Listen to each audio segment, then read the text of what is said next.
ঝিমিয়ে পড়েছে টিসিবি, সংকুচিত হয়েছে কার্যক্রম, পরিবর্তিত অবস্থায় কমেছে সুবিধাভোগী।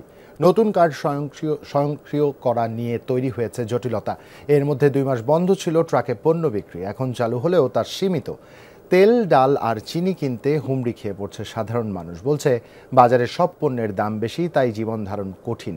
নির্বাচিত প্রতিনিধি না থাকায় হচ্ছে না নতুন তালিকা। টিসিবি বলছে স্বচ্ছতা নিশ্চিত করেই পণ্য বিক্রি করা হবে।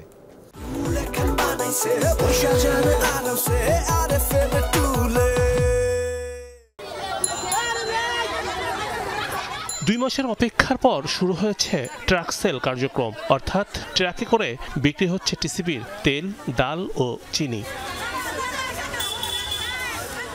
বাজার থেকে কিছুটা কম দাম থাকায় পণ্য কিনতে মানুষের এমন জটলা, লাইন মানছে না কেউ, ঘটছে হাতাহাতির ঘটনাও। পণ্য শেষ হয়ে যাবে তাই কেউ কাউকে ছাড় দিতে রাজি নন। ট্রাকের সামনে পণ্যের জন্য দাঁড়িয়েছে টিসিবির কার্ডধারী ক্রেতা। অভিযোগ, কার্ড থাকলেও তা দিয়ে প্রতি মাসে পণ্য তোলা যায় না। সক্রিয় করতে এক রাজ্যের ঝক্কি ঝামেলা। নতুন কমিশনার নাই, নতুন কমিশনার আবহাওয়া কার্ডের হয় নাই, কার্ড চালু হয় নাই। আমারও কার্ড আছে, কিন্তু কার্ড ওরা বলতেছে যে আপডেট হবে, আপডেট না হওয়া পর্যন্ত কার্ড দেওয়া যাবে না। কার্ড এটা বন্ধ, আগে ছিল এটা বন্ধ, অ্যাক্টিভ হয় নাই।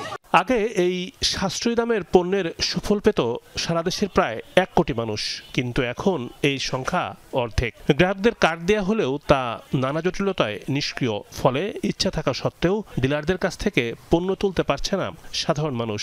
অন্যদিকে বিক্রি না হয় বড় ধরনের লোকসানের মুখে ডিলার। জুন মাসের মাল ছিল 200 আর জুলাই মাসে পাইছিল 300।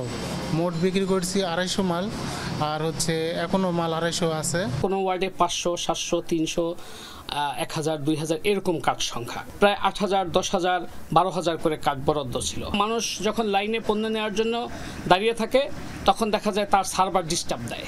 এজন্য মানুষ অনেক বিরক্ত হয়, মানুষের কষ্ট হয়।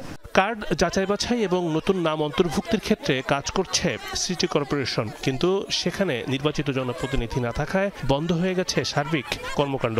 9000 পাঠাইছি, আসলে হলো 3.5 মধ্যে তো আবার ওই যে নিম্ন যারা, ওরা তো মোবাইল নাম্বার নাই, বন্ধ হারা গেছে, এইসব মিলে আমরা বিলি করতে পারলাম না ঠিক মতো, কিছু কার্ড বেঁচে গেল। অ্যাক্টিভেশনটা যদি সরকার অটো সিস্টেম করে দিতে বা যে কোনো একটা মাধ্যমে অ্যাক্টিভেশনটা চালু করে দিতে, তাহলে আমরা এই ভোগান্তি থেকে মুক্তি পেতাম। তবে মূল্যস্ফীতির এই সময়ে ক্রেতাদের ব্যাপক চাহিদা সত্ত্বেও কৌশলে পণ্য বিক্রি সংকুচিত করেছে টিসিবি। কার্ড জটিলতা নিরসন এবং সঠিক তালিকা প্রণয়নে গুরুত্ব দিচ্ছে না সরকারি এই প্রতিষ্ঠান। একটা পরিবার 3-4টা কার্ড দিয়েছে, অথবা একটা মোবাইল নাম্বার দিয়ে 3-4টা কার্ড দিয়েছে। স্মার্ট কার্ডে ট্রান্সফার হওয়ার কারণে এই একই পরিবারের এনআইডি আর হলো একই মোবাইল নাম্বার, এগুলো ট্র্যাক করার ফলে এই সমস্যাটা হয়েছে। দেখা গেল যে যার কার্ড কিন্তু মোবাইল নাম্বার আরেকজনের, কিন্তু ওই মোবাইল নাম্বার যখন অ্যাক্টিভ করতে যাবে ওই মোবাইল নাম্বারে দিলে ওটিপি যাবে, উনি যখন ওই ওটিপি দিতে পারেন না তখন এই সমস্যাটা তৈরি হয়।